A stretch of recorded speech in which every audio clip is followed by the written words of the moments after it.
Hi everyone, in this video I'm going to show you how to install the double retractable screen door. So if you have French patio doors like this,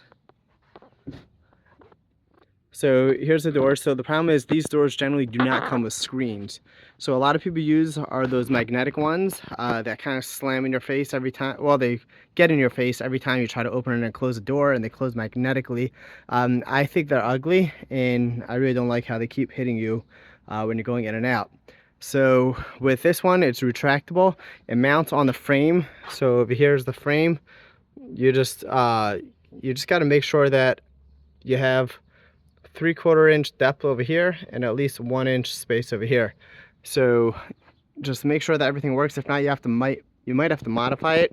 So like over here, right here, you see this part sticks out.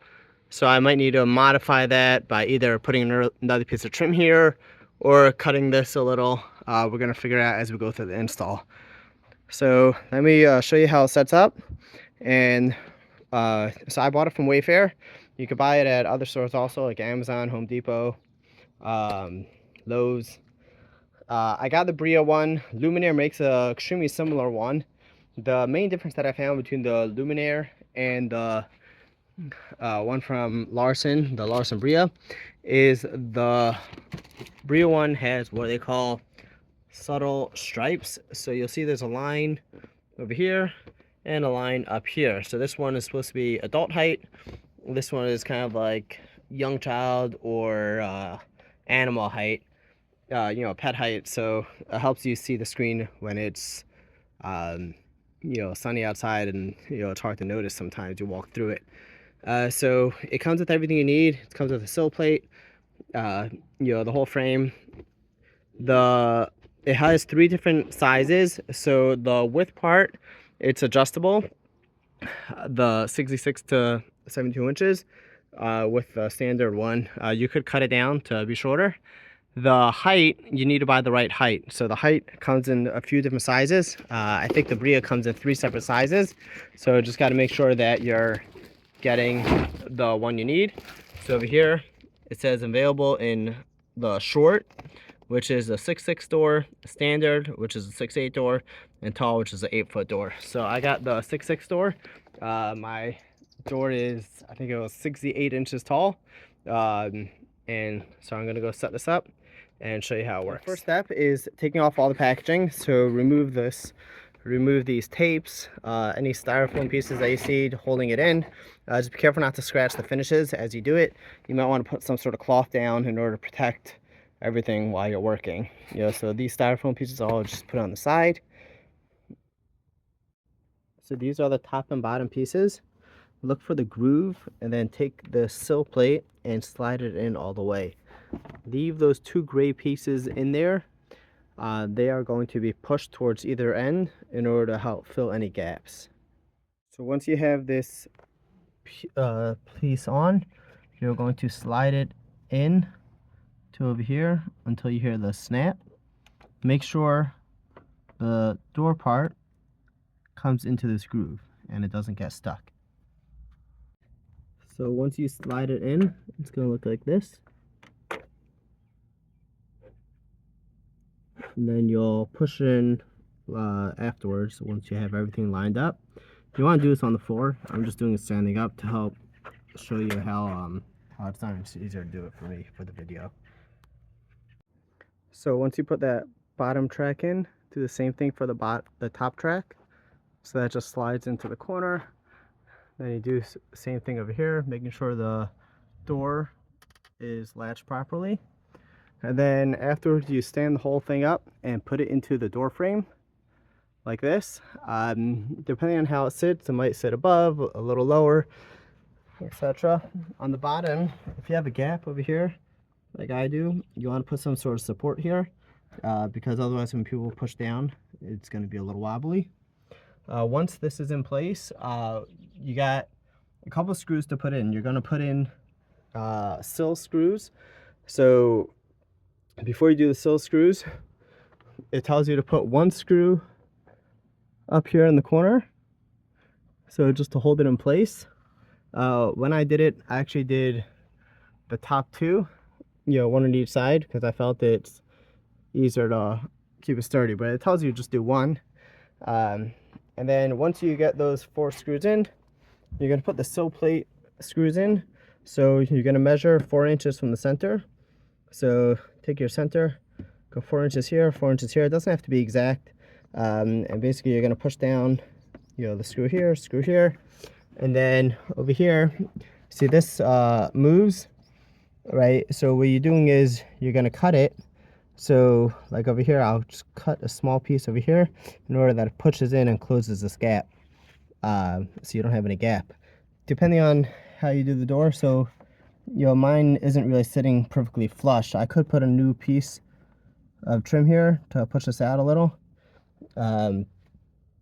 We'll see if I do that. If I don't, I'll just put some caulk there to close that gap so the insects can't get in.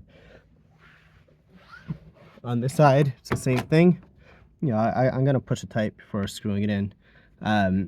But it should be a pretty small gap, and then we'll get on to the next step. So pay attention to 2 different types of screws. The longer ones, the white head, is what's going to go into the door frame. The smaller ones, without the painted head, go into the sill.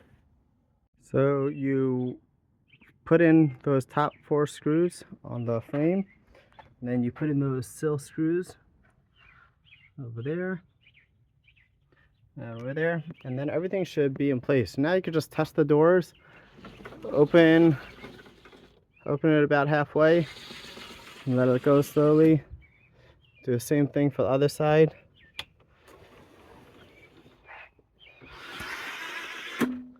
Making sure everything works. Then once you finish that, the next step is going to be over here. This is this latch. So latch is over here. It's hard to see in the crack there. Yeah, you should be able to see it there. So this is adjustable. So before I unscrewed it and lowered it down, what we're going to do is we're going to pull it to the halfway point over here. We're going to make sure that the door is not blocking the active door. So there's the active door. That's one that opens and closes all the time.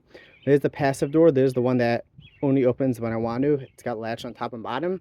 So this is going to have the same thing. It has that latch on the top and again on the bottom. And what we need to do is we're going to need to drill 1/4 inch holes in the sill. So that's down here, and another one up here, and that's going to hold this screen in place in the halfway point, and that's going to allow the second screen to latch into it. So I'm going to go put it in place, mark it with a pencil, and then use a 1/4 inch drill bit to make that hole. So right here is where I made my hole. You don't need to go too deep, just enough to go through the sill. Try to clean off any edges so nothing gets stuck and scratched and no one gets hurt. So here's the inside view of the door. Once we put the latches on the top and bottom, remember you use this screw to raise it and lower it as needed to be able to lock it in properly. And do the same thing for on top. And then once you do that, you're going to pull this door. And you have to make sure it latches. If it's not latching, or if you want to change if this goes up or down when you're unlocking it, all you got to do is loosen these 2 screws, and you can flip it over if you want, or you could slide it up and down to adjust it in order to make sure it locks in place. Once it locks in place, you have this plastic latch over here that you could push out. And when you do this, it locks it, so you can't open it up from the outside. So this is the Brisa by Anderson. This is the Brisa by Larson, similar to the Luminaire by Anderson. And you can see it's got these lines right here that I was talking about in the beginning of the video, right over here, and again on the bottom. It's really hard to see in the video, but right over here is a line going across on both sides. So that helps, pets to notice it. So if you have any questions, feel free to comment below and I'll try to answer your questions. So this is how it works. So right here, I'm able to have a nice open view when I want fresh air, and I'm no longer gonna get any flies in my house, hopefully. So you just gotta, check the corners, make sure you don't have any gaps. If you have any tiny gaps like I did because I couldn't pull this flush, just put a tiny bead of caulk there to seal that up. But if you have any questions, feel free to comment below and I'll try to answer you. Thank you. Have an amazing day.